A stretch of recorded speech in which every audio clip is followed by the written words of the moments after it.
What makes a good astrologer? It's really important to understand this concept. There are good astrologers, there are great astrologers, there are mediocre astrologers, and that's fine.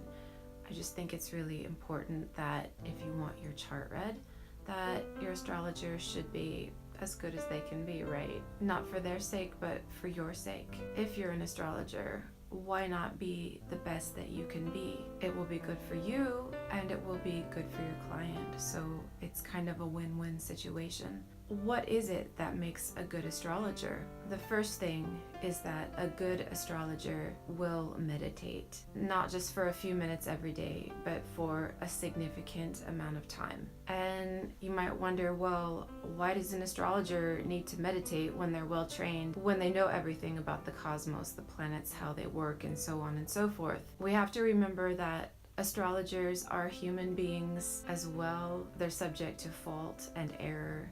And often what happens is that if the astrologer does not meditate, they can often just fall back and pull off of their own personal experience when they look at a chart. And they can filter their own hang-ups and their own personal perceptions that may have nothing to do with the other person into the person's reading. And that would not be fair. That would not be true. And there could be karmic repercussions for that as well. So the astrologer needs to be very careful when looking at a person's chart to make sure that they're not looking at it from their own point of view, but from a universal, truthful point of view. And so in order to do that, the astrologer will do so much better if they meditate.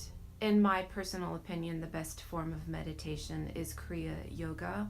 It magnetizes your spine, it increases your intuitive abilities, and you're able to tap into the inner spirit that is within all of us, that connects all of us, that is universal. And when we can tap into that, we can tap into the intuition of what's happening in that person's chart, because you can tap into the spirit within you, which is tapping into the same spirit within your client, and that spirit is one. There is no separation between the astrologer and the client if the spirit that is within both parties can be tapped. By meditating every day or through doing Kriya Yoga, the astrologer is much, much more likely to be able to be correct in the chart interpretation and can provide more accurate results for the client. That's very important. Meditation should be practiced every single day.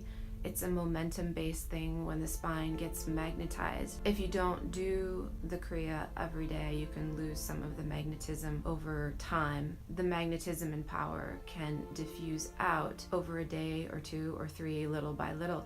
But if you keep charging and charging and charging and charging and charging every day, then you become like the superpower and you're able to tap into the inner spirit or God, whatever you want to call it, within you. That is the one. Basically, you can tap the messages of your higher self or tap the messages of God, whatever it is that you're connecting to. You can tap into your client much, much better. I think meditation is extremely important, not only to be able to connect with the spirit within yourself and the client, which is very, very important, but in order to be accurate in what you're saying, which is, who wants to have a chart done that's not true?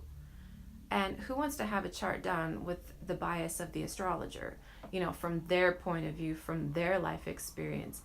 No, it has to be done what is true for the client. An astrologer that does not meditate could be 40% wrong, 60% right. But if you're meditating every single day as an astrologer, you're more likely to be 80, 90% right, depending on how intuitive you are and become, and depending on how much time you spend in meditation, tapping into that inner oneness to find God within you.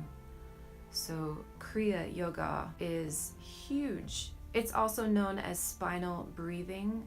Many different organizations teach it. Just follow your heart if you want to find that. Do what's right for you.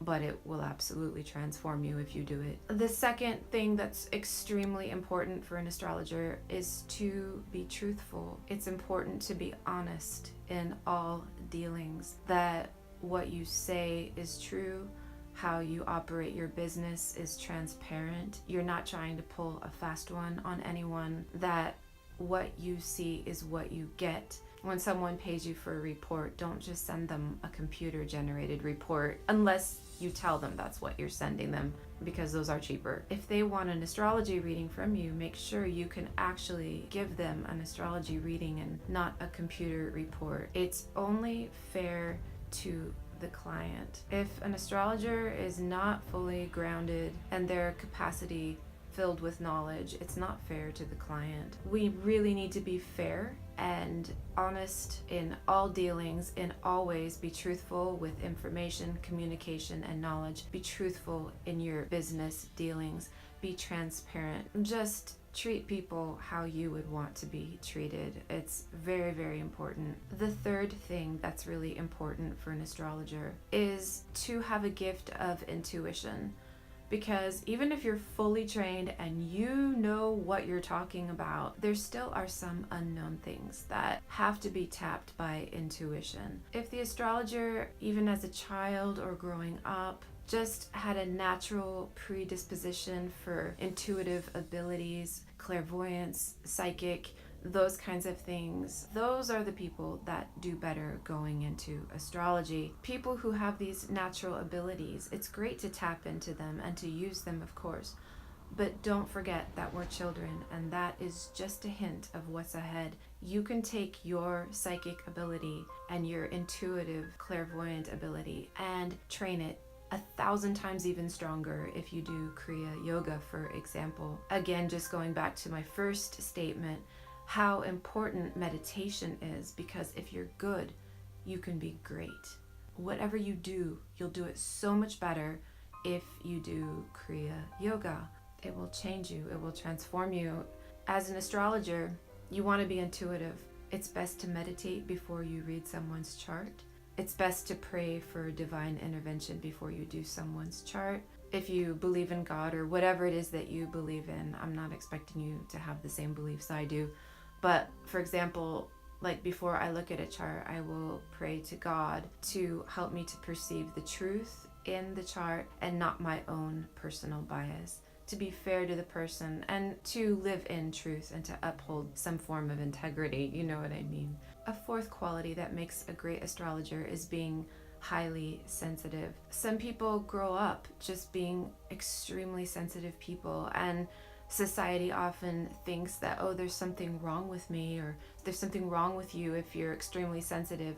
This is only a surface quality that shows great potential within. Being highly sensitive is a spiritual gift, and it should not be demonized, and people shouldn't think there's something wrong with them because they're highly sensitive. It can be grounded and refined and processed, and your natural gifts and powers will come out if you do meditation or Kriya Yoga. In my opinion, that's the best technique. We have a huge astrology world here on YouTube, and I think it's wonderful just the way that the vibrations are going on planet Earth. You guys know what I'm talking about right now. I think it's just time we step up our game a little bit and learn to live, not to sound cheesy, but in the light. And where there's light, there is truth. And we have to remember to pull the darkness out of astrology now. You know, be transparent, be upfront, tell the truth. Not your truth, but universal truth.